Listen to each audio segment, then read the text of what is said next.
이제 다음 관심은 박근혜인데요. 예. 당연히 발표가 나는 순간 대통령직을 잃게 되는 건데. 그렇죠. 예. 청와대에서 안 나올 가능성을 거론하는 분도 많습니다. 어떻게 보세요? 그러니까요. 이게 사실은 결과를 결정하시는 분들이나 방금 그 말씀이나 결국 바탕에 되는 게 이분들이 그간에 보여준 행태가 예. 도대체 이게 상식과 상상을 초월하는 모습들을 너무 많이 보여줬잖아요. 세상에 기치료 아줌마, 주사 아줌마 들어가십니다가 뭡니까? 예. 비아그라는 또 뭐고. 그러니까 이거 뭐 결론이 나든 말든 상관없이 또 버틸 수 있다 이런 걱정들을 실제로 많이들 하시던데 예. 그거는 법률적으로 명확하게 말씀드리자면 바로 그때부터 범죄가 됩니다. 그러니까, 청와대에 머물면? 네네. 그러니까 뭐냐면 말씀처럼 헌재에서 결정이 되는 순간 대통령으로서는 이제 신분을 잃는 거거든요. 파면된 거니까. 예. 그럼 대통령이 아닙니다. 그러면 일반이 청와대 관저 안에 들어가 있으면서 예. 못 나가겠다고 버티는 거예요. 그러면 어떤 사람이 적극적으로 바깥에서 들어오지 말라고 하는데 남의 집을 들어가면 주거침입죄가 되지 않습니까? 그렇죠. 근데 들어가 있는 사람이 아무 권한도 없는 사람이 안 나가면 그거는 퇴거불응죄라고 하거든요. 예. 딱 떨어지는 퇴거불응죄가 되는 겁니다. 그 왜 남의 집에 가가지고 자기가 뭔데 거기서 버티고 안 나오는 거예요. 그러니까 퇴거불응죄 현행범으로 바로 체포제 들고 나오면 됩니다. 그런데 이 체포 영장이 과연 발부되겠는가 또 집행이 되겠는가 이걸 걱정하는 분도 많습니다. 아니 현행범은 영장 없어도 체포할 수 있거든요. 그렇죠. 현행범이니까. 예. 그런데 경찰이 안 할 수도 있습니까? 아니 뭐 그 사람들이 굳이 의지를 발휘하지 않고 안 한다면도 모르겠는데 그렇게 되면 경찰은 직무유기라는 거죠. 현행범을 보고도 눈앞에서 예를 들어 어떤 사람한테 소매치기를 해서 돈을 훔쳐가는 현장을 보고도 뻔히 다 알면서 그 주변 사람들이 저기 소매치기니까 잡으라고 얘기를 했는데 경찰이 싫다. 그 왜 그러냐 그러니까 저 소매치기가 계급이 너무 높은 사람인 것 같다. 그래서 안 잡았다. 그 직무유기죠. 듣다 보니까 박근혜가 그렇게까지 불이수를 둘 것 같지는 않은데. 저는 그렇게까지 못할 것 같아요, 진짜. 정호희 전 민주노총 대변인 같은 경우 최악의 시나리오로 이런 말씀을 합니다. 박근혜가 일단 이제 관절을 나온단 말이죠. 그런데 황교안의 비호를 받고 2달 동안 불구속 상태에서 수사를 받든 재판정에 서든 한단 말이죠. 그런 와중에 여당 선거운동을 하러 전국을 돌면서 또 국민들에게 동정심도 자극하고 이럴 가능성은 없을까 하는 염려도 있습니다.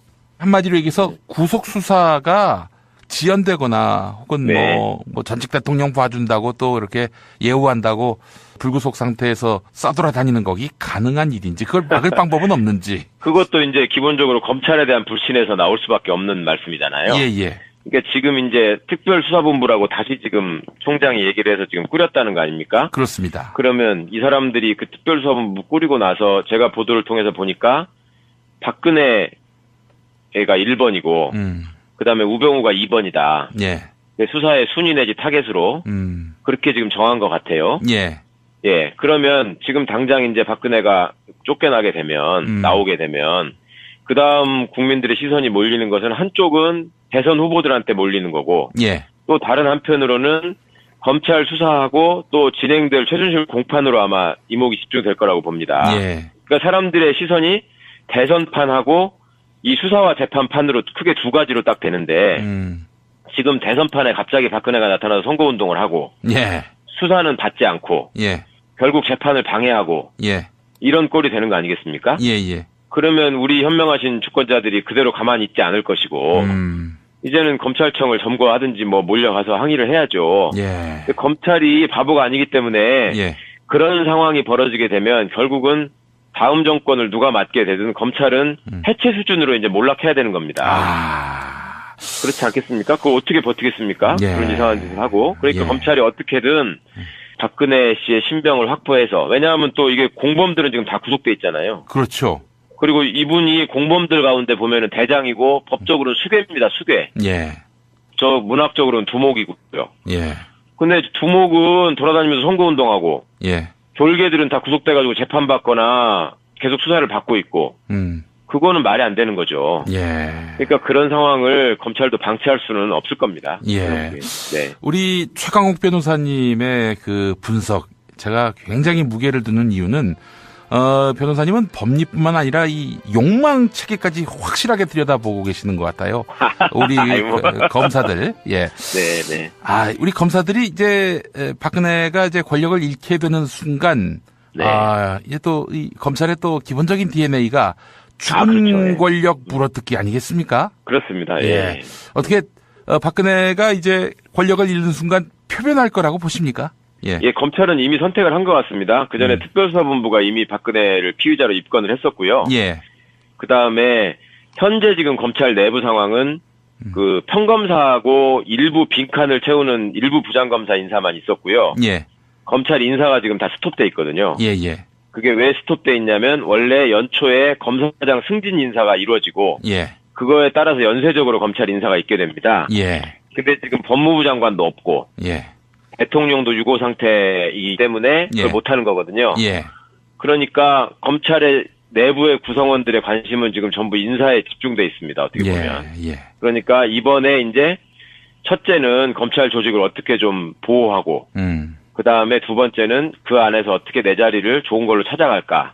이게 이제 검찰 구성원들의 욕망이거든요. 예. 그렇다 보니까 그 전에 특검 수사가 한참 진행될 때도 검찰 내부에서 중간 간부들은 결국 황교안 총리가 연장을 안 할 것이다. 예. 라는 쪽에 무게를 두고 내부적으로 우리한테 결국 넘어올 텐데 어떻게 할 것이냐라는 논의를 했던 것 같습니다. 제가 들은 바에 의하면. 예. 그러면 한번 보십시오. 총장은 다 해먹은 사람입니다. 어떻게 보면. 그렇죠. 그 사람은 이제 나갈 날짜만 남은 사람이에요. 예. 그리고 박근혜하고 우병우가 시킨 사람입니다. 예.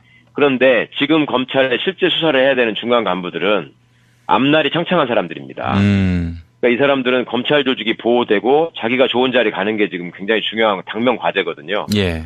그러니까 그런 욕망의 면에서만 보더라도 만약에 총장이 수사를 못하게 한다. 들고 일어날 겁니다. 이제 이번에는. 그 검찰이 과거에도 조직을 보호하기 위해서라면 총장도 몰아내는 모습까지 보여줬었거든요. 예전에 한상대 내쫓았을 그렇습니다. 때. 예. 쫓겨나지 않습니까, 실제로. 예. 그 다음에 그 전에 천정배 장관이 그 수사지휘권 행사에서 강정구 교수님 사건. 네, 예. 그때 김종빈 검찰총장이 사표를 냈는데. 예. 그때 그 사람 안 나가고 싶었는데 밑에 사람들이 당신 나가야 된다 해가지고 할 수 없이 나간 거였거든요. 그래요? 예, 그때도.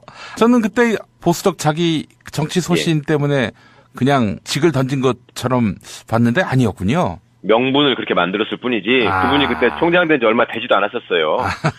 그러니까 굉장히 안 나가고 싶었는데 예. 결국 그렇게 밀려서 나간 것이고 예.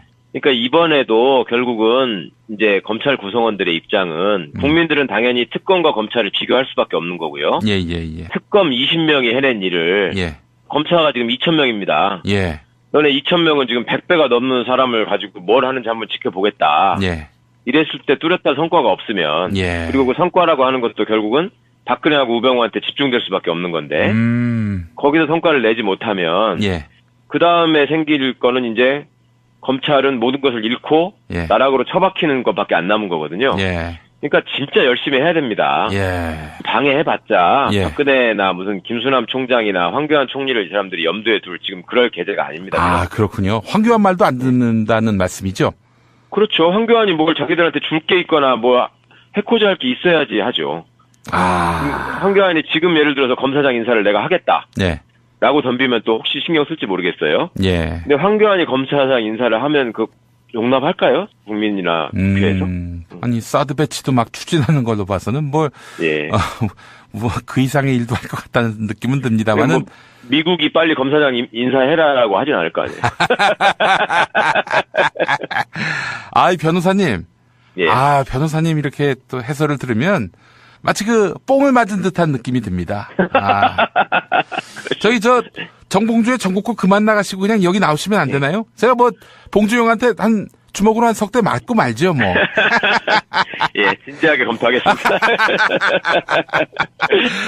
변호사님, 한결 가벼운 마음으로 오늘 탄핵 심판 결과를 볼 수 있을 것 같아서 무척 다행이고요.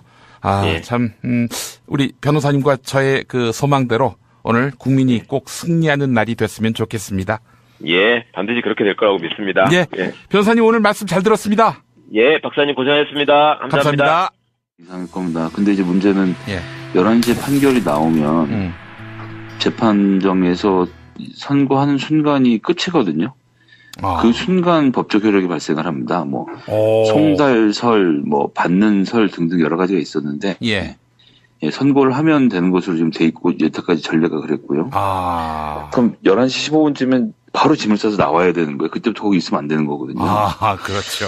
이제 어떻게 대응할지를 또 지켜보는 것도 하나의 관전 포인트가 되지 않겠나 싶습니다. 이제 텔레비전 보기 전까지는 각하 승리를 미리 축하드립니다. 막 이렇게 참모들이 얘기를 했는데 딱 판결이 나왔어요. 그러니까 어이 박씨 이제 비워야지 방. 이렇게 180도 입장을 바꾸는 그런 모습도 우리가 좀 상상해 보면 어떨까 싶어요. 전 그렇게 할 거라고 봅니다. 왜냐면 그 사람들은 거기 나와서 한두 달 더 일을 해야 되거든요.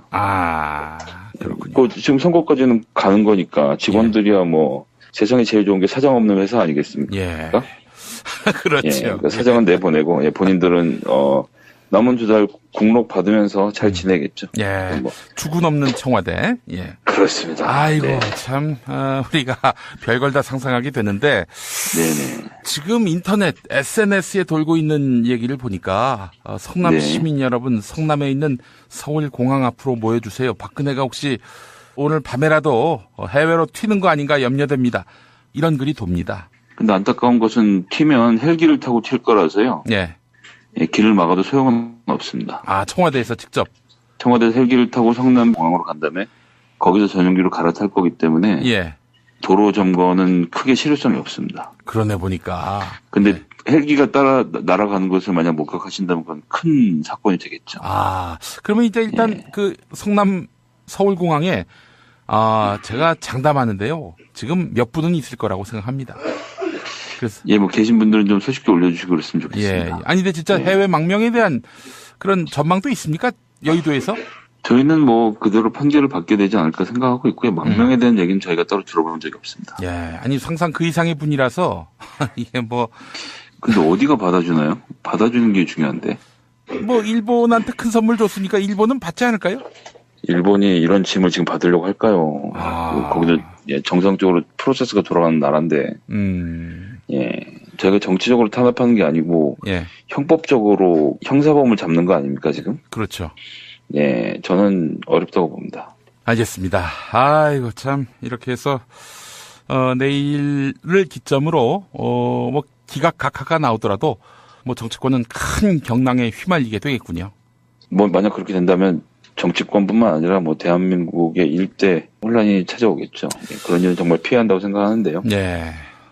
그런데 내일 이후로 제가 전국 전망을 좀 해보면은 이제 보수 세력과 또 야당 내에서 그 비문 세력들 이제는 연대를 해서 문재인 전 대표에 대한 총공세에 나서지 않겠는가 하는 그런 예측도 할 수 있지 않을까 싶어요. 뭐 그건 완전히 동의하고요. 오늘까지 탄핵에 찬성하던 분들 이제 탄핵의 대상자가 사라지고 나면 여론의 지형이 완전히 달라질 겁니다. 그렇기 때문에 내일 이후에 그 야당에 꼭 유리한 국면이 조성된다는 거 제가 보기에는 자만이고요. 저 겸허하게 민심을 받들고 국민들과 함께 숨을 쉬고 있어야 되는 가장 중요한 순간이 될 거라고 생각합니다. 그런 의미에서 이제 대선 국면으로 본격 돌입하게 되는데 뭐 축배를 들긴 들어야죠. 2차 혁명이 또 완수가 됐으니까요. 뭐 개인적으로는 내일 그 삼계탕하고 치킨 판매량을 누가 좀 조사해서 전주하고 비교해보면 정말 재밌을 것 같은데 가능한지 모르겠습니다. 아이고 이 박근혜가 이렇게 또 조교 인플루엔자로 인한 양계 농가의 고충을 해소해주면서 이렇게 우리와 작별하는군요. 김PD님도 내일 점심은 삼계탕 한 그릇 드셔야 되는 거 아니에요? 글쎄 말입니다. 저는 뭐 내일 너무 기대가 되고요. 이 방송 나가는 날 기준으로 보면 오늘인데,